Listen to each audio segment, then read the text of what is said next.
إن الحمد لله نحمده ونستعينه ونستغفره ونعوذ بالله من شرور أنفسنا ومن سيئات أعمالنا من يهده الله فلا مضل له ومن يضلل فلا هادي له وأشهد أن لا إله إلا الله وحده لا شريك له وأشهد أن محمدا عبده ورسوله أما بعد فإن خير الحديث كتاب الله وخير الهدي هدي محمد صلى الله عليه وسلم وشر الأمور محدثاتها وكل محدثة بدعة وكل بدعة ضلالة وكل ضلالة في النار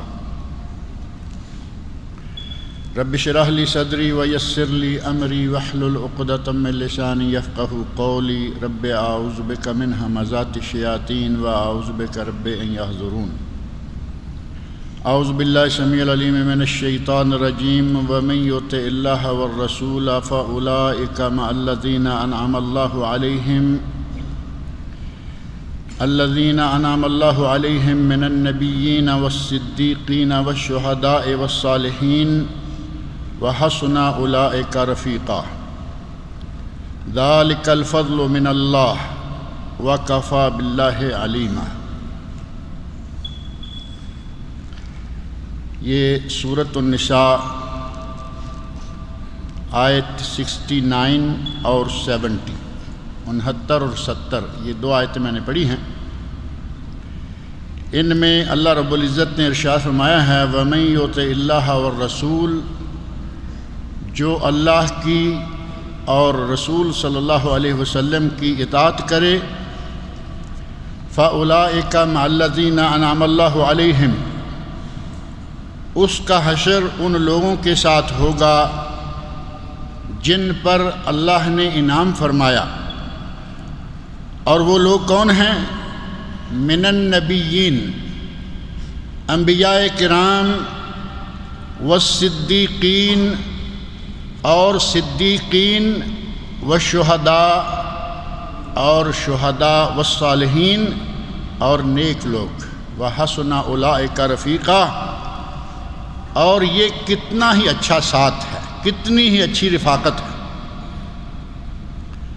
ذالک الفضل من اللہ، یہ اللہ کی طرف سے ایک بہت ہی بڑا فضل ہے، وکفی باللہ علیما، اور اللہ کافی ہے، بہت ہی زیادہ جاننے والا۔ اللہ رب العزت نے اپنی ذات پر ایمان لانے اور اطاعت کرنے اور نبی صلی اللہ علیہ وسلم کی اطاعت کرنے والوں کا انجام کن کے ساتھ بتایا ہے؟ مع الذین انعم اللہ علیہم، جن پر اللہ نے انعام فرمایا۔ آگے اگر گنتی نہ بھی ہوتی تو ہمارے لیے کافی تھا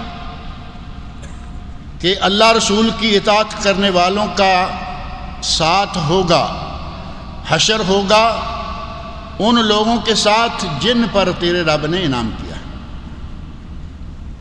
اور آگے گن کر بتا دیے کہ وہ ہیں من النبیین والصدیقین والشہداء والصالحین، انبیاء کرام، صدیقین۔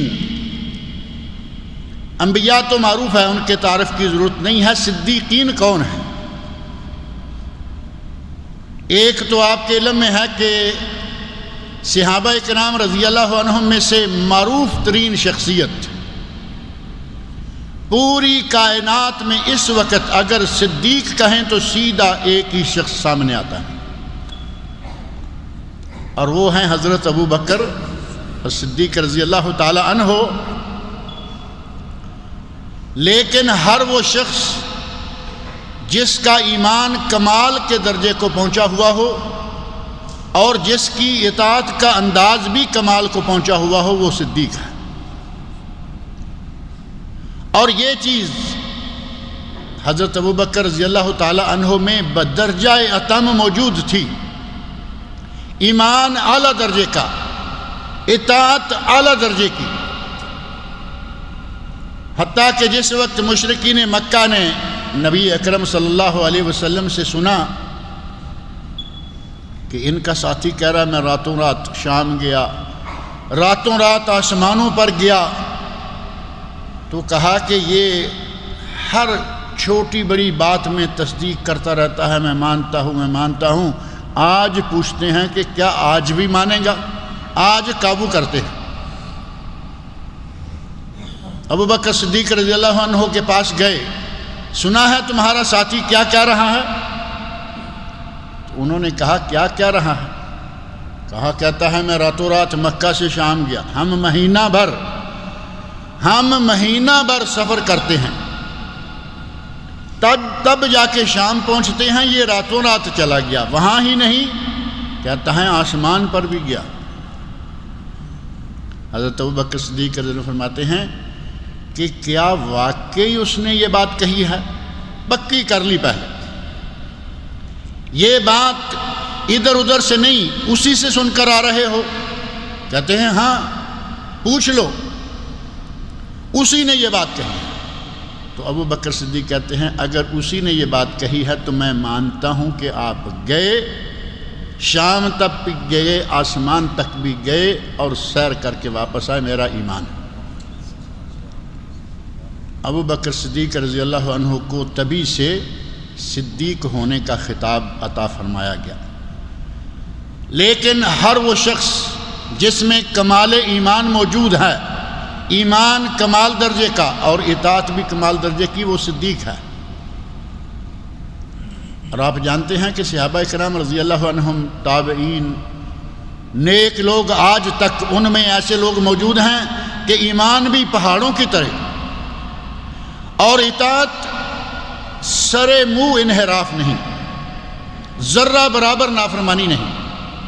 کبھی کوئی بشری تقاضے کے تحت غلطی ہوگی تو ہو گئی، نہیں تو وہ اپنا تن من دھن اللہ اور اللہ کے رسول کے حوالے کر چکے، وہ سارے صدیق ہیں۔ فرمایا ساتھ ہوگا انبیاء کے ساتھ، صدیقین کے ساتھ، شہداء کے ساتھ۔ اور شہداء جو اپنی جان ہتھیلی پہ رکھ کر میدان میں اترتے ہیں اور وہ جان واپس لے کر نہیں آتے، بلکہ اللہ کی راہ میں میدان جہاد میں ہی شہادت پا کے آ جاتے ہیں۔ اور چوتھے ہیں صالحین، نیک لوگ، اللہ اور اللہ کے رسول صلی اللہ علیہ وسلم کی ماننے والے۔ جو شخص حقوق اللہ اور حقوق العباد،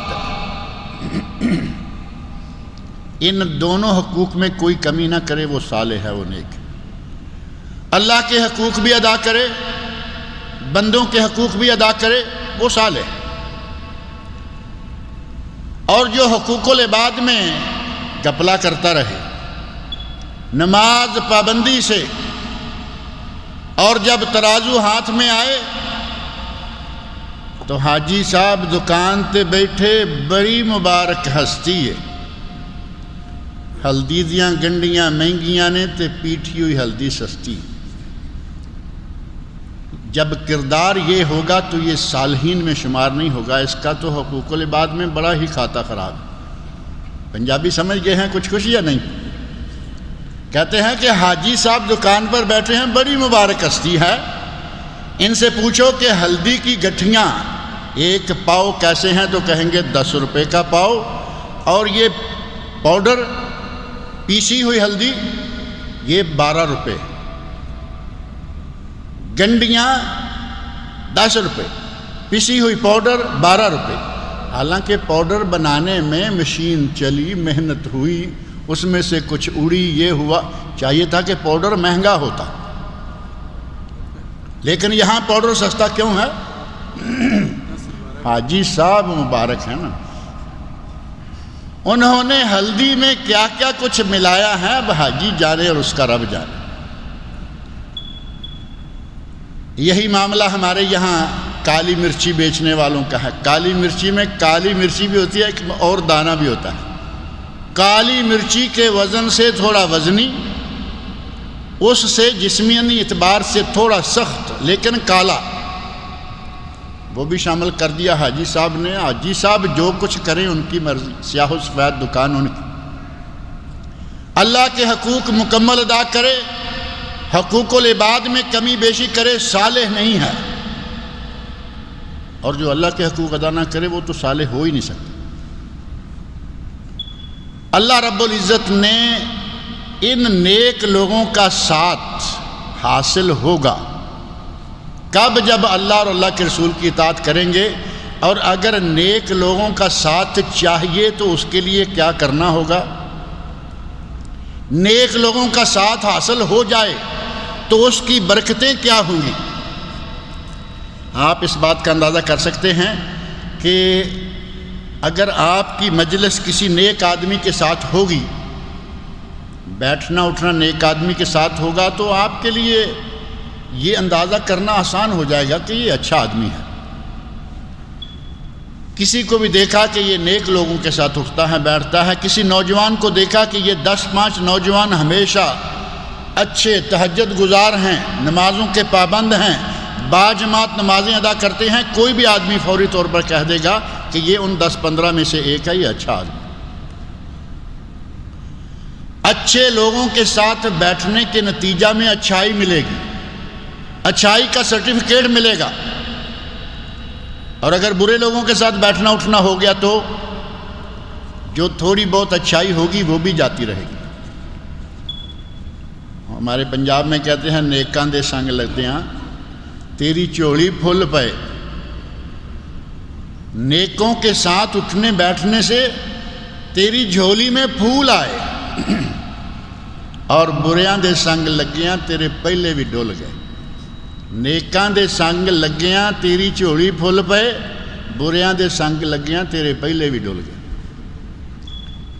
نیک آدمی کے ساتھ بیٹھنا اٹھنا ہوگا تو خیر ہی خیر ہے۔ قرآن کریم میں نیک لوگوں کے ساتھ کے سلسلہ میں سورہ نساء میں اللہ رب العزت نے یہ آیت نمبر 69 اور 70، اور سورہ کہف میں بھی اللہ رب العزت نے نبی اکرم صلی اللہ علیہ وسلم کو حکم فرمایا۔ سورہ کہف آیت نمبر 28 میں اللہ نے فرمایا وَاصْبِرْ نَفْسَكَ۔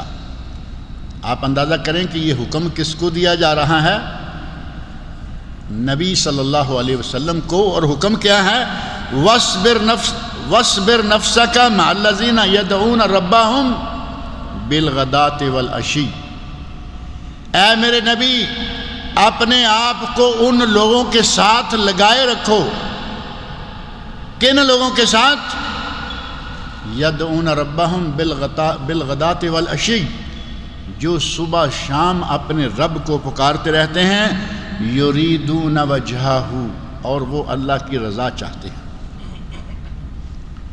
صحابی نبی کے، طالب علم نبی کے، شاگرد نبی کے، اور نبی کو حکم دیا جا رہا ہے کہ ان لوگوں کا ساتھ قائم رہے جو اللہ کی رضا کے لیے شب و روز اللہ کی عبادت میں لگے رہتے ہیں۔ وَلَا تَعْدُ عَيْنَاكَ عَنْهُمْ، اے میرے نبی تیری آنکھیں ان سے آگے نہیں جانی چاہیے کہ یہ جو شب و روز اللہ کی عبادت کرنے والے، صبح شام نمازیں پڑھنے والے، یہ غریب لوگ ہیں، وہ پیچھے والے ذرا مالدار ہیں، میں ان کی طرف توجہ دیتا ہوں۔ مشرکین مکہ، قریش مکہ میں سے 5-6 آدمی، بلکہ صحابہ کرام میں سے حضرت ابن مسعود، حضرت بلال رضی اللہ تعالی عنہ اور حضرت سعد بن وقاص، 3 صحابی اور ہیں، نبی صلی اللہ علیہ وسلم کے ساتھ بیٹھے ہوئے ہیں۔ مشرکین مکہ اپنی دولت کے زور میں آئے اور کہتے ہیں کہ اگر ان کو اٹھا دو تو ہم آپ کے پاس بیٹھنے اور بات سننے کو تیار ہیں۔ نبی اکرم صلی اللہ علیہ وسلم کے دل میں آیا کہ یہ تو میرے اپنے ہیں، ایمان لا چکے، مسلمان ہو چکے، ان کو چھوڑ دیتا ہوں، ان کو وقتی طور پر چھوڑ دیتا ہوں، ان کو بٹھا لیتا ہوں۔ اللہ رب العزت نے آسمان سے سورہ کہف کی یہ آیت نمبر 28 نازل فرمائی اور فرمایا وَاصْبِرْ نَفْسَكَ مَعَ الَّذِينَ يَدْعُونَ رَبَّهُمْ بِالْغَدَاةِ وَالْعَشِيِّ۔ اے میرے نبی انہی لوگوں کے ساتھ رہو، ان کو بیٹھا رہنے دو، ان کو مت اٹھاؤ۔ یہ ہیں جو صبح شام میری عبادت کرتے ہیں، یریدون وجہہ، اور اپنے رب کی رضا چاہتے ہیں۔ وَلَا تَعْدُ عَيْنَاكَ عَنْهُمْ، ان سے تیری آنکھیں آگے بڑھ کر ان امیروں تک نہیں جانی چاہیے۔ ترید زینت الحیات الدنیا، کیا دنیا کی زینت چاہتے ہو کہ وہ مالدار ہیں اور یہ غریب ہیں؟ ولا تطع من اغفلنا قلبه عن ذکرنا، اور جس کے دل کو ہم نے اپنے ذکر سے غافل کر رکھا ہے ان کی تابع داری، ان کے پیچھے نہ لگو۔ واتبع ہواہ، اور جو اپنی خواہشات کی پیروی کرتا ہے، وکان امرہ فرطا، اور جس کا معاملہ افراط و تفریط میں ہے۔ نبی صلی اللہ علیہ وسلم کو بھی حکم دیا جا رہا ہے کہ نیک لوگوں کے ساتھ رہیں جو صبح و شام عبادت کرتے ہیں، اور ہم، اور بڑی مشہور مثال ہے صحبت صالح ترا صالح کنت و صحبت طالح ترا طالح کنت۔ نیک لوگوں کا ساتھ نیک بنا دے گا اور برے لوگوں کا ساتھ برا بنا دے گا۔ اگر نیک لوگوں کے ساتھ بیٹھے ہیں، انہوں نے دیکھا کہ نماز کا وقت ہو رہا ہے، مسجد میں چلتے ہیں، کبھی اکیلا آدمی سستی بھی کر جاتا ہے، اب نہیں کرے گا کیونکہ یہ ساتھ والے جا رہے ہیں، یہ بھی چل دے گا۔ اور نیک آدمی برے لوگوں کے اندر گھس کے بیٹھا ہوا ہے، اذان کا وقت ہوا، تاش کھیل رہے ہیں، یہ کر رہے ہیں، کیرم کھیل رہے ہیں، وہ کہیں گے جب باری کیا کہتے ہیں گیم پوری ہونے دیں، گیم پوری کر لیں پھر جانا۔ گیم پوری ہونے ادھر جماعت اقامت ہو گئی، اب یہاں گیم کلائمیکس پر آخری کنارے پر پہنچی ہوئی، اب یہ مولوی ساتھ مارا گیا، مولوی ہے، حاجی ہے، شیخ ہے، کون ہے جو کیرم میں یا کسی بھی کھاتے میں ان دوسرے لوگوں کے ساتھ پھنس گیا ہے، اب جماعت نکل جائے گی کیونکہ گیم ختم ہونے کو آ گیا۔ برے لوگوں کے ساتھ بیٹھنے کا نتیجہ کیا ہوا؟ نماز کی جماعت چھوٹ گئی۔ مان لیتے ہیں پڑھ لے گا لیکن 27 گنا ثواب ضائع کر لیا،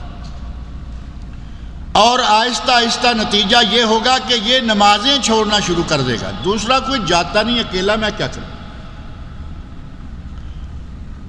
نبی اکرم صلی اللہ علیہ وسلم نے نیک لوگوں کا ساتھ، نیک لوگوں کی صحبت کا بہترین مثال کے ذریعے ہمیں ثمر یا پھل بتایا ہے کہ اگر نیک لوگوں کا ساتھ ہوگا تو اس کی مثال اس آدمی کی ہے جو کسی عطار کے پاس بیٹھتا ہے، اور برے لوگوں کا ساتھ اس کی مثال کون سی ہے؟ جو کسی لوہار کے پاس بیٹھتا ہے۔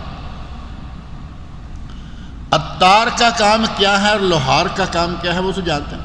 لوہار برا نہیں، کسی کے ذہن میں یہ نہ آ جائے کہ لوہار شاید برا ہے، بات ہے کام کی، مجالست، صحبت کی۔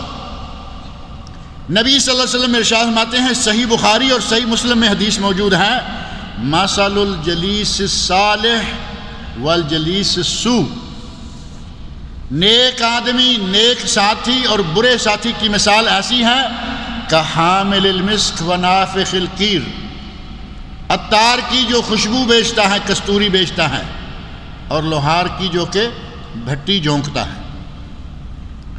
نبی صلی اللہ علیہ وسلم ارشاد فرماتے ہیں کہ عطار کے پاس بیٹھو گے تو وہ تمہیں لگا دے گا۔ کئی لوگوں کو دیکھا مسجد میں آپ داخل ہو رہے ہیں، وہ خوشبو بیچ رہا ہے، مسجد کے پاس کھڑا، جاتے ہوئے ایک شیشی کھول کے رکھی ہوئی ہے، وہ ہر آتے جاتے کو لگائے چلا جا رہا ہے۔ اور اگر آپ بھٹی پر جا بیٹھیں گے تو کیا ہوگا؟ یا یہ خود لگا دے گا یا آپ اس سے خود خرید لیں گے، اور کچھ نہیں تو اس کے پاس سے گزرتے ہوئے ایک مرتبہ مشام جان کھل جاتے ہیں، مزہ آ جاتا ہے، خوشبوئیں رنگ برنگ۔ اور دکان پہ چلے گئے عطار کی دکان میں، عطار کی دکان میں جائیں گے، طرح طرح کی عود کی، مسک کی، فلاں کی، گلاب کی، چنبیلی کی خوشبوؤں کا مجموعہ۔ اگر اس نے تھوڑا تھوڑا آپ کو چکھا دیا تو وارے نیارے، نہیں چکھایا تو جب تک آپ یہاں بیٹھے ہیں مزے میں۔ اور اگر نافخ القیر، اب ہماری مجبوری ہے، اردو کا لفظ نافخ القیر کے لیے لوہار کا بنتا ہے، ورنہ ہے اصل میں جو بھی بھٹی جھونکنے والا ہے، وہ لوہار ہے، کمہار ہے، شیخ ہے، جٹ ہے، کون ہے، جو بھی کوئی آگ کی بھٹی جھونکتا ہے جس میں لوہا جلاتا ہے، پیتل جلاتا ہے، فلاں جلاتا ہے، اس کے پاس بیٹھیں گے، پہلی بات یہ ہے کہ بدبو تو آ ہی رہی ہے، لوہا جل رہا ہے بدبو، پیتل جل رہا ہے بدبو، تانبا جل رہا ہے بدبو تو آئے گی۔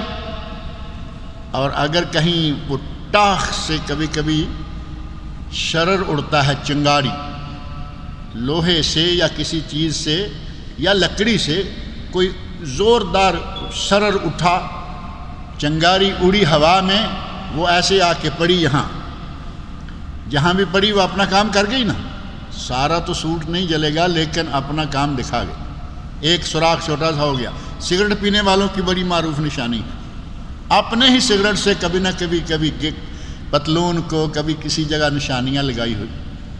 نبی صلی اللہ علیہ وسلم فرماتے ہیں اچھے آدمی کے ساتھ بیٹھنے کی مثال ہے کسی عطار کے پاس بیٹھنا، اور برے آدمی کے پاس بیٹھنے کی مثال ہے کسی بھٹی والے کے پاس بیٹھنا، یا تو کپڑے جلائے گا نہیں تو کم از کم بدبو کے ساتھ نتنے ہر وقت بھرے رہے۔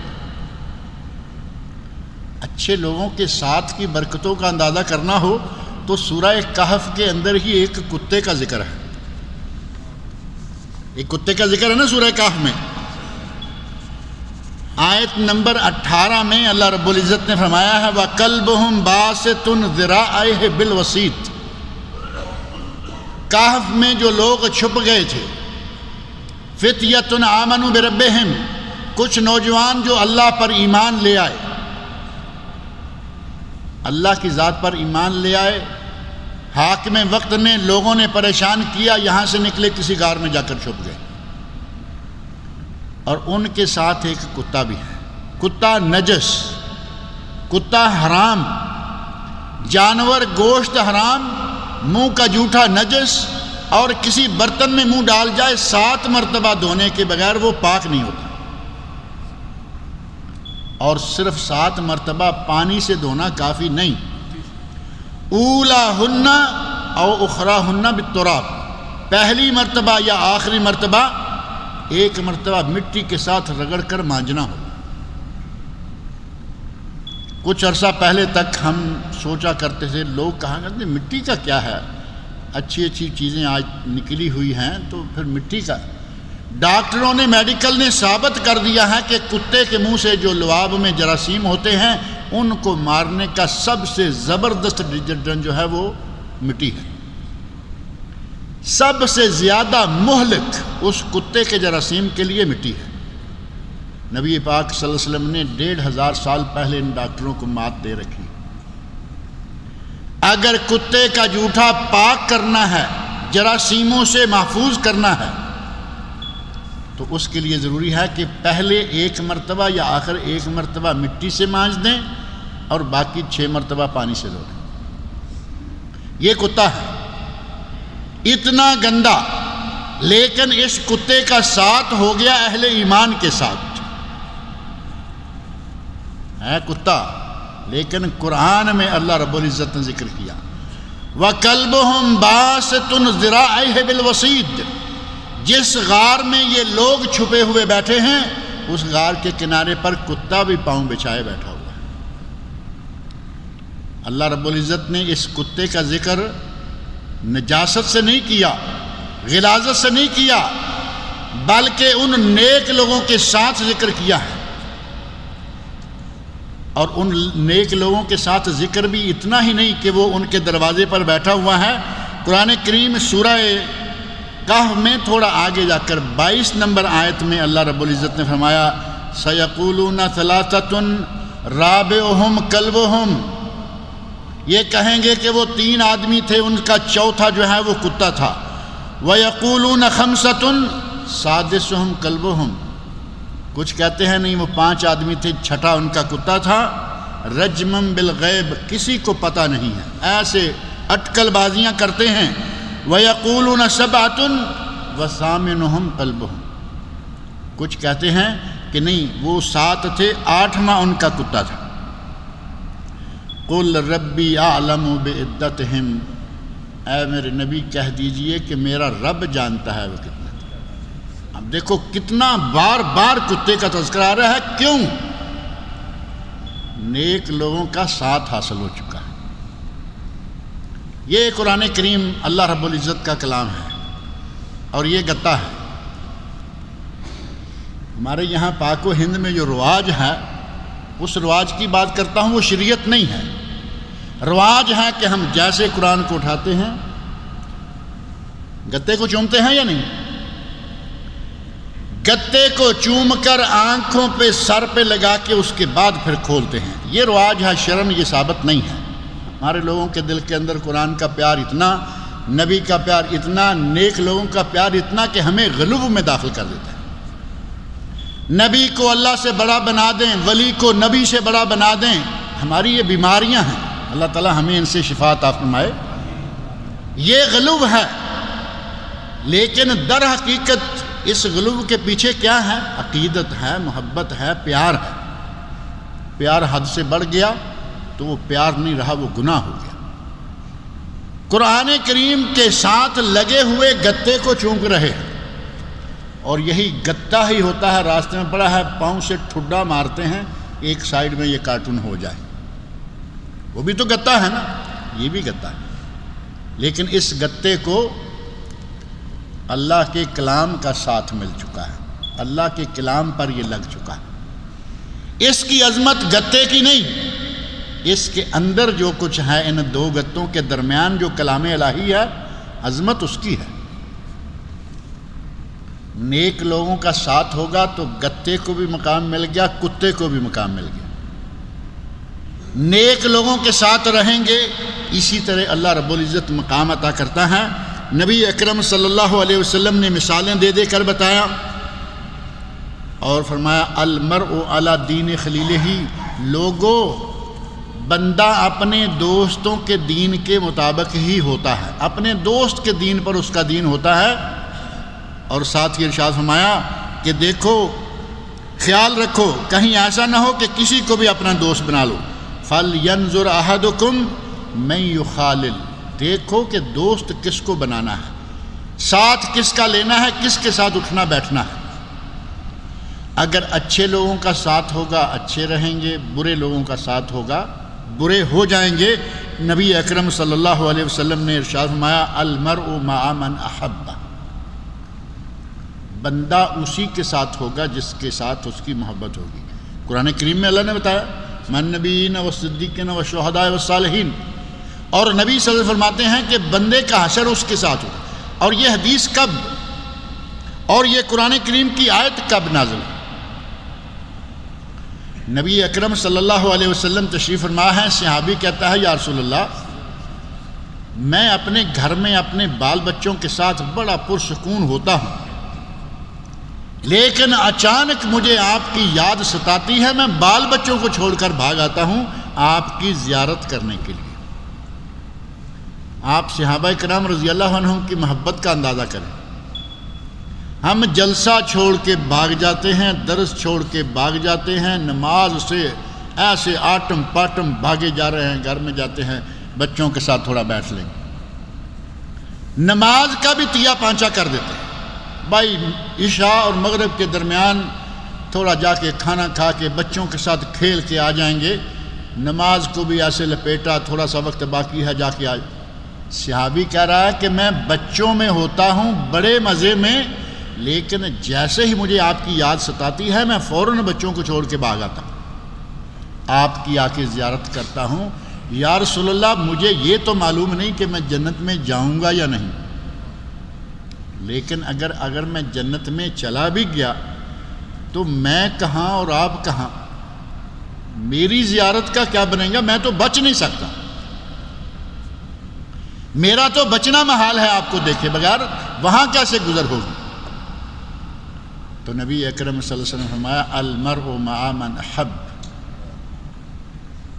جنت میں بندہ، بلکہ ہر جگہ بندہ اس کے ساتھ ہوگا جس سے کسی کی محبت ہوگی۔ تمہیں مجھ سے اتنی محبت ہے، جنت میں تم میرے ساتھ ہوگے، تمہیں ہر وقت زیارت نصیب ہوگی۔ اللہ رب العزت مجھے اور آپ سب لوگوں کو بھی نبی صلی اللہ علیہ وسلم کی زیارت نصیب فرمائے۔ صحابہ کرام رضی اللہ عنہم کو جتنی خوشی اس حدیث سے ہوئی، راوی حدیث کہتے ہیں کہ اتنی خوشی ہمیں کبھی نہیں ملی تھی جتنی خوشی اس حدیث سے ہوئی کہ ہم اللہ کے نبی سے محبت کرتے ہیں اللہ ہمیں جنت میں بھی نبی صلی اللہ علیہ وسلم کا ساتھ عطا کرے گا۔ غرض یہ کہ نیک لوگوں کا ساتھ، نیک لوگوں کی صحبت، نیک لوگوں کے ساتھ اٹھنا بیٹھنا، اس کی بہت ہی زیادہ برکات ہیں۔ نیک لوگوں کے ساتھ کے نتیجہ میں اللہ بخشش بھی عطا فرماتا ہے۔ صحیح بخاری شریف میں ایک حدیث ہے، ان للہ ملائکۃ یطوفون فی الطرق یلتمسون اہل الذکر۔ اللہ رب العزت کے کچھ فرشتے اس کام پر مقرر ہیں کہ وہ دیکھیں اللہ کا ذکر کہاں ہو رہا ہے، قرآن کریم کی تلاوت کہاں ہو رہی ہے، قرآن کریم کے درس کہاں چل رہے ہیں، لوگ ذکر الہی میں کہاں مصروف ہیں۔ فرشتوں کی ڈیوٹی لگی ہوئی ہے، وہ مجلسیں تلاش کرتے رہتے ہیں،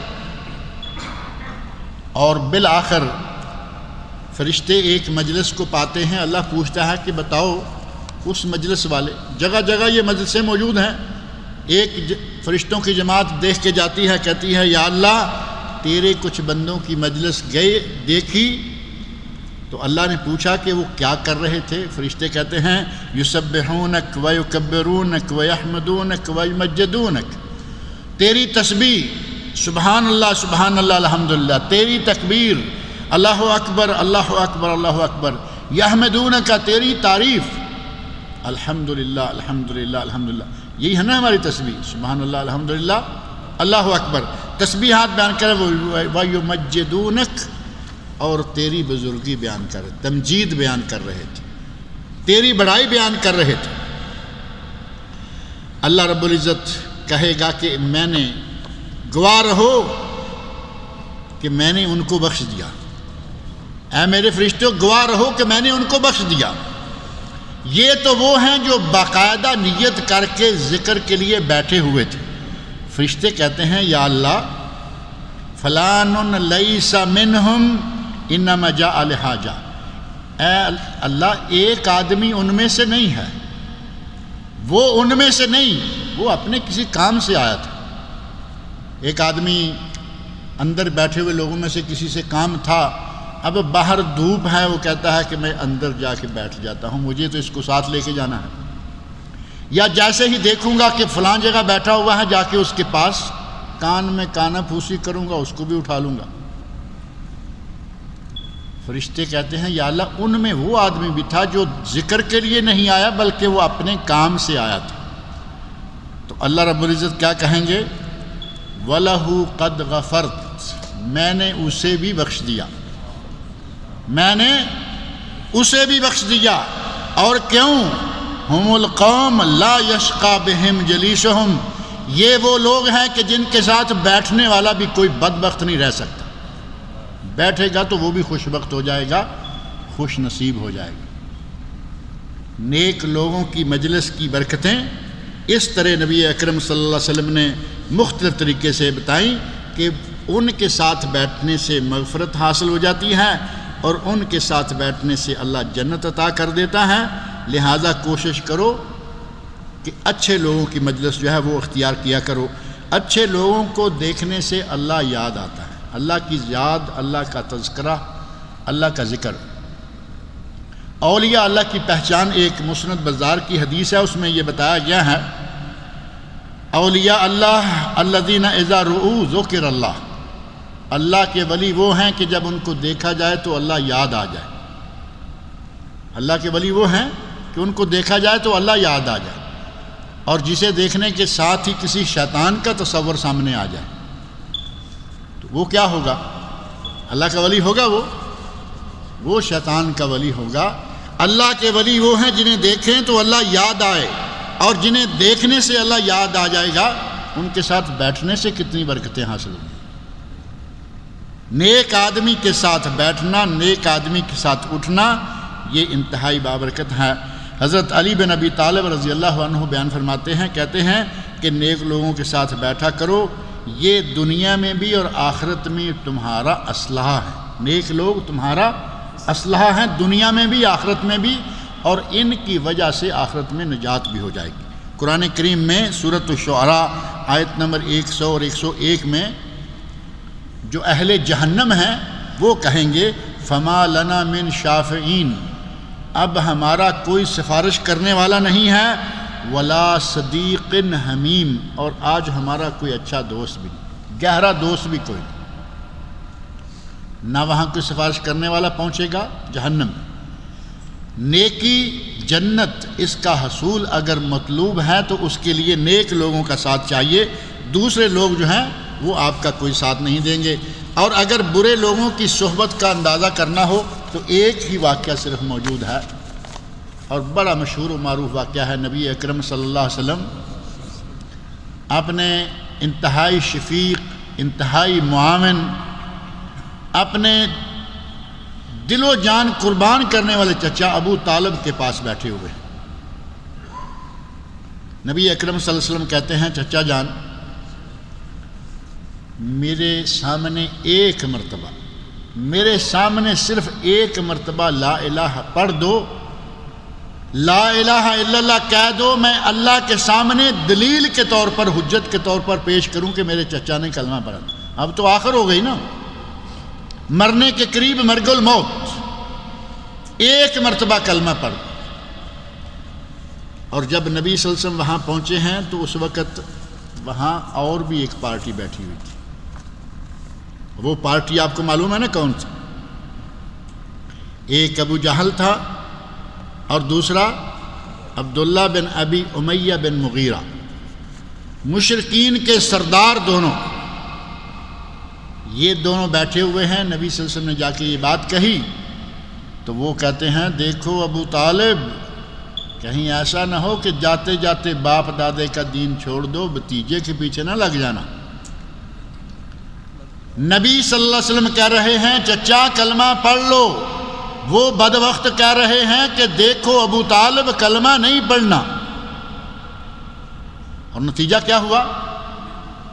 ابو طالب کی زبان سے نکلنے والے آخری کلمات، ہوا علی ملت عبد المطلب، کہ میں تو عبد المطلب کی ملت پر، مذہب پر ہوں، اور اس کے ساتھ ہی اس کی جان نکل۔ برے لوگوں کا ساتھ جاتے جاتے کلمہ نصیب نہیں ہوا، حالانکہ ابو طالب ہی وہ شخص ہے جس نے ساری زندگی نبی صلی اللہ علیہ وسلم کا انتہائی ساتھ دیا، انتہائی شفقت۔ مشرکین مکہ نے کہا تیرے بھتیجے کو قتل کر دیں گے، آئے آ کے اپنے بھتیجے سے کہا بیٹا میں بوڑھا ہو گیا ہوں، یہ لوگ زیادہ ہیں، طاقتور ہیں، کہیں ایسا نہ ہو کہ یہ ہو جائے، تھوڑا سا چاہا۔ تو نبی صلی اللہ علیہ وسلم نے ایک متکلم فی حدیث میں کلمات آتے ہیں، فرمایا لو وضع الشمس علی یمینی والقمر علی یساری، چچا جان اگر مکہ والے آسمان سے سورج اٹھا کر میرے دائیں ہاتھ میں رکھ دیں اور چاند لا کر میرے بائیں ہاتھ پہ رکھ دیں اور مجھے کہیں کہ دعوت کا کام چھوڑ دو، میں نہیں چھوڑوں، یہاں تک کہ اللہ کا دین غالب ہو جائے اور اہلک فیہ، یا میں ہلاک ہو جاؤں، تب تک یہ کام نہیں چھوڑوں۔ جب اپنے بھتیجے کی عظیمت، نبی اکرم صلی اللہ علیہ وسلم کا عزم دیکھا تو ابو طالب دوبارہ تازہ ہو گئے، کہا ٹھیک ہے جاؤ جو کرنا ہے کرو، جب تک میں زندہ ہوں میری زندگی میں کوئی مکے والا تجھ تک بری نظر سے دیکھ بھی نہ سکے۔ کتنا شفیق، کتنا مہربان، اتنا معاون، لیکن برے لوگوں کی صحبت نے آخر وقت پہ کلمہ زبان پہ نہیں آنے دیا۔ اچھے لوگوں کی صحبت اختیار کریں، اچھے لوگوں کی صحبت میں بہت ہی زیادہ برکتیں ہیں۔ اللہ رب العزت نے قرآن کریم میں کئی مقامات پر اس بات کو بیان فرمایا ہے، حتیٰ کہ سورۃ الفرقان میں اللہ رب العزت نے فرمایا، سورۃ الفرقان آیت نمبر 27، 28 اور 29، وَيَوْمَ يَعَضُّ الظَّالِمُ عَلَى يَدَيْهِ، وہ دن جب کہ ظالم اپنے ہاتھوں پر دانتوں سے کاٹ کاٹ کے کھائے گا، یقول، اور کہے گا، یا لیتنی اتخذت مع الرسول سبیلا، اے کاش کہ میں نے نبی کی بات مان لی ہوتی، رسول کا ساتھ قبول کر لیا ہوتا، یا ویلتا لیتنی لم اتخذ فلانا خلیلا، کاش کہ میں فلاں بدبخت کو اپنا دوست نہ بنائے ہوتا، لقد اضلنی عن الذکر بعد اذ جاءنی، میرے پاس اللہ کا ذکر آیا تھا لیکن اس نے ذکر آ جانے کے باوجود مجھے گمراہ کر دیا، وَكَانَ الشَّيْطَانُ لِلْإِنسَانِ خَذُولًا، اور شیطان ہے جو انسان کو ذلیل کرنے کے پیچھے لگا ہوا ہے۔ شیطان چاہتا ہے کہ اگر کسی میں تھوڑی بہت خیر ہے تو اس کو اس پارٹی سے ملا دو، وہ خیر نکل جائے گی۔ اگر کوئی بڑا نیک ہے اس کے ساتھ کوئی اور آدمی لگا دو جو آہستہ آہستہ اس کی نیکی کو کم کرے۔ علامہ ابن قیم رحمۃ اللہ علیہ نے ایک بات ذکر کی ہے، وہ بات ذرا لمبی ہے۔ وہ کہتے ہیں کہ شیطان کے حملے 7-8 طریقوں سے ہوتے ہیں۔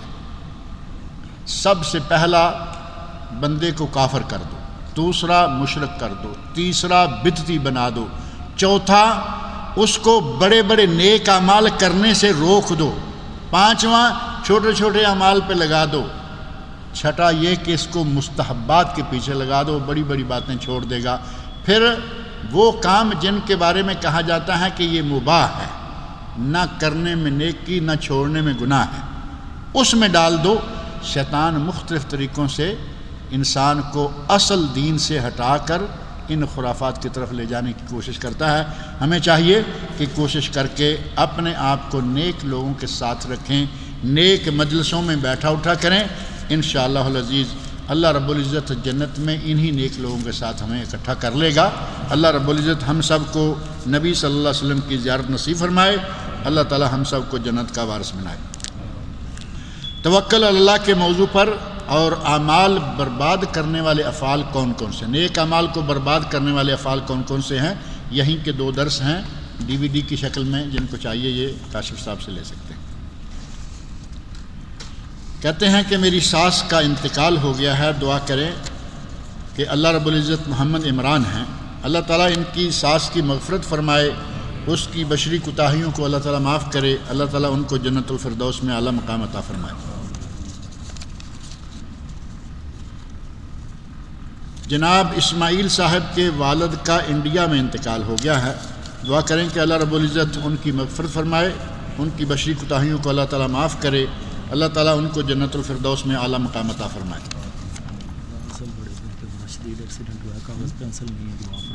بڑے بھائی کا بھائی صاحب کہہ رہے ہیں کہ ان کے بڑے بھائی کا بڑا شدید ایکسیڈنٹ ہوا ہے، سارے لوگ دعا فرمائیں کہ اللہ رب العزت ان کو شفائے کاملہ عاجلہ عطا فرمائے۔ یہ کسی نے لکھا ہے کہ میری بہن سرگودا میں آج وفات پا گئی ہیں، دعا کریں کہ اللہ رب العزت ان کی مغفرت فرمائے، ان کی بشری کوتاہیوں کو اللہ تعالیٰ معاف کرے، اللہ تعالیٰ ان کو جنت الفردوس میں اعلیٰ مقام عطا فرمائے۔ کہتے ہیں کہ پچھلے جمعہ آپ نے خطبہ میں غیر مسلم ممالک کی کھانے پینے کی اشیاء پر احتجاجاً پابندی کا ذکر کیا، کیا ہم ان ممالک کی بنی ہوئی الیکٹرانکس جیسے کاریں، فریجیں، کچن کی چیزیں، روزمرہ چیزیں آتی ہیں، ان کے بارے میں کیا رائے ہے؟ میں نے تو ایسے برائے نام آپ کو یاد ہوگا کہ مثال کے طور پر کہا تھا، کہتے ہیں کہ سعودیہ کی مرغی مریل سی ہوتی ہے، اس کے لیگ پیس چھوٹے چھوٹے ہوتے ہیں، جو وہاں سے آتی ہے موٹا لیگ پیس۔ میں نے مثال دی تھی، بائیکاٹ کرنا ہے، ہر چیز کا بائیکاٹ کر دیجیے، جو چیز آپ کے ملکوں میں اسلامی ممالک میں موجود ہے استعمال کیجئے، امریکہ یہ وہ جتنے بھی ہیں۔ میں نے تو چیز کا نام لیا تھا کہ وہاں سے جو گائے کی پروڈکٹس جتنی بھی ہیں، دودھ، چیز، یہ اور وہ، خشک دودھ اور گھی، یہ چیزیں وہاں سے آتی ہیں۔ وہاں سے آنے کے علاوہ سعودی عرب کے اندر بھی بن رہی ہیں۔ آپ سعودی عرب کے لیجئے، اب یہ کہیں گے کہ یہ جو سعودی ہیں وہ ولایتی ہیں، یہ دیسی ہیں۔ سعودی عرب کے اندر آ کے دیسی ولایتی یاد آ گیا، کہیں گے ان کے لیگ پیس موٹے ہوتے ہیں، ان کے لیگ پیس چھوٹے ہوتے ہیں۔ ہمیں موٹے کے پیچھے رہیں گے تو موٹے موٹے، پھر اللہ تعالیٰ خیر فرمائے۔ تو بات یہ نہیں تھی کہ الیکٹرانکس چیزیں استعمال کرتے رہیں اور کھانے پینے کی چیزیں نہ کریں، نہ کھانے کی استعمال کریں، نہ پینے کی، نہ استعمال کی، کوئی بھی۔ سوال یہ ہے کہ کیا نبی اکرم صلی اللہ علیہ وسلم نے ہاتھ اٹھا کر دعا مانگنے کا حکم دیا ہے، یا بغیر ہاتھ اٹھائے دعا مانگ سکتے ہیں؟ کون سا طریقہ صحیح ہے؟ جہاں کہیں جب کبھی ہاتھ اٹھانے کی ضرورت پیش آئی، آپ نے ہاتھ اٹھائے۔ جیسے دوران خطبہ ایک آدمی نے آ کے کہا کہ قحط سالی، جانور مر گئے، رات سے کٹ گئے، آپ نے دعا مانگی، ہاتھ اٹھائے، صحابہ نے اٹھائے، دعا مانگی، بارش شروع ہو گئی۔ لیکن آپ نے 5 وقتہ نمازوں کے بعد سلام پھیرتے ہی اللہم انت السلام و منک السلام آپ نے ایسا نہیں کیا، اور پھر 5 نمازوں میں پوری پابندی کے ساتھ جیسے ہمارے پاک و ہند میں ہو رہا ہے، ایسا نبی صلی اللہ علیہ وسلم سے ثابت نہیں ہے۔ اور پھر یہ اللہم انت السلام منک السلام یہ دعا ہے، یہ تو ذکر ہے، یہ تو ایسے جیسے آدمی کہے سبحان اللہ الحمدللہ اللہ، ذکر کے لیے ہاتھ اٹھانے کا کوئی معنی ہی نہیں ہے۔ نبی اکرم صلی اللہ علیہ وسلم سے اگر کسی نے کہا دعا مانگیے فلاں کام کے لیے، آپ نے دعا مانگی، ہاتھ اٹھا کر بھی مانگی، بغیر ہاتھ اٹھائے مانگنا بھی جائز ہے، لیکن ہمارے یہاں کچھ چیزوں کو اتنا پابندی سے لیا گیا کہ جب تک امام ہاتھ اٹھا کر دعا مانگ نہ لے ہم سمجھتے ہیں کہ ابھی ہماری جان نہیں چھوٹی اس امام سے۔ جیسے ہی وہ کہتا ہے نا اللہم انت، وہ جھٹکا دیا امام نے، یہ بھی جھٹکا دیے، وہ جا رہے ہیں۔ آپ نے پہلی دعا جو خاص طور پر فرضوں کے بعد منہ پھیر کر ہماری مانگی جاتی ہے، اس کے بارے میں دیکھا، ایسے لگتا ہے کہ امام بیچارے بھی دل سے بیزار ہوتے ہیں کہ یہ اٹھیں گے تب جب میں ایسے کر لوں گا، تو فوری طور پر اللہم یہ سارے اٹھ کے سنتے شروع کر دیتے ہیں۔ تو وہ بھی ان کو معلوم ہو چکا کہ یہ نہیں اٹھیں گے۔ غرض یہ ہے کہ نبی اکرم صلی اللہ علیہ وسلم سے 5 نمازوں کے بعد ہاتھ اٹھا کر دعا مانگنا ثابت نہیں ہے۔ اگر سلام پھرا کسی نے کہہ دیا کہ امام ہے کوئی بھی، شیخ، حضرت، مولانا، صوفی، حاجی صاحب، بچہ بیمار ہے اور کوئی پریشانی ہے دعا فرمائیے، ہاتھ اٹھائیں، سارے لوگ مل کے ہاتھ اٹھا کے دعا مانگے، کوئی حرج نہیں، لیکن 5 وقت پابندی کے ساتھ التزام کرنا یہ ثابت نہیں ہے۔ کیا ہم اپنے حیات والدین کی طرف سے عمرہ کر سکتے ہیں؟ یہ بات میں بہت دفعہ کہتا رہتا ہوں کہ حیات والدین اگر تندرست ہیں، چل پھر سکتے ہیں، تو ان کو 60 ریال میں نہ ٹرخائیے، ان کو 60 ریال میں نہ ٹرخائیے۔ آپ نے 60 ریال کا عمرہ ٹکٹ لیا، گئے، ایک مرتبہ ابا فارغ، ابا جان کو فون کر دیا، ابا جان میں نے عمرہ کر دیا آپ کا، ابا جان بیچارے خوش ہو گئے۔ ابا جان کو مکہ لائیے، بیت اللہ دکھائیے، مدینہ لائیے، مسجد نبوی کی زیارت، قبر رسول پہ حاضری۔ کیوں آپ ابا کو 60 ریال میں ہی فارغ کر رہے ہیں، جس نے ساری عمر آپ کے لیے کماتے، آپ کو پالتے پڑھاتے صرف کر دی؟ آج وہ وقت آ گیا ہے کہ اس کی قیمت 60 ریال رہ گئی۔ اگلا چکر 60 کی بجائے 70 کا ہو جائے گا، 80 کا ہو جائے گا، اماں بھی فارغ۔ کبھی ایک چکر میں بہت سارے رشتہ داروں کو فارغ کر دیا جاتا ہے۔ یہ کام چھوڑیے، جو فوت ہو چکے ہیں وہ تو آ نہیں سکتے، ان کی طرف سے کیجئے۔ جو لاغر ہو چکے، ایک خاتون نے نبی صلی اللہ علیہ وسلم کے سامنے آ کر یہ عرض کیا، یا رسول اللہ ان فریضۃ اللہ فی الحج ادرکت ابی، میرے والد پر حج فرض ہو چکا ہے، لا یثبت علی الراحلہ، لیکن اس کی صحت ایسی ہے کہ وہ اگر سواری پہ بھی بٹھا دیں تو نہیں بیٹھا رہ سکتا۔ لاغر ہو گیا نا، ویل چیئر پہ بھی ایک آدمی نہ بیٹھا رہ سکے تو کیا کریں گے؟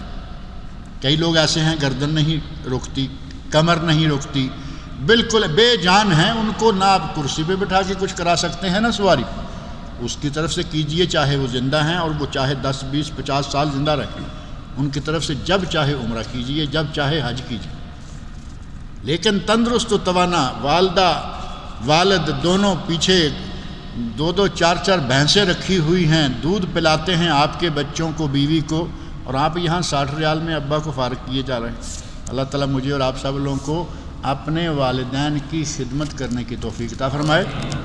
جن کے والدین زندہ ہیں وہ غنیمت سمجھیں اس بات کو، اور جن کے فوت ہو چکے ہیں ان کے لیے بھی وہ انشاءاللہ غنیمت ہے۔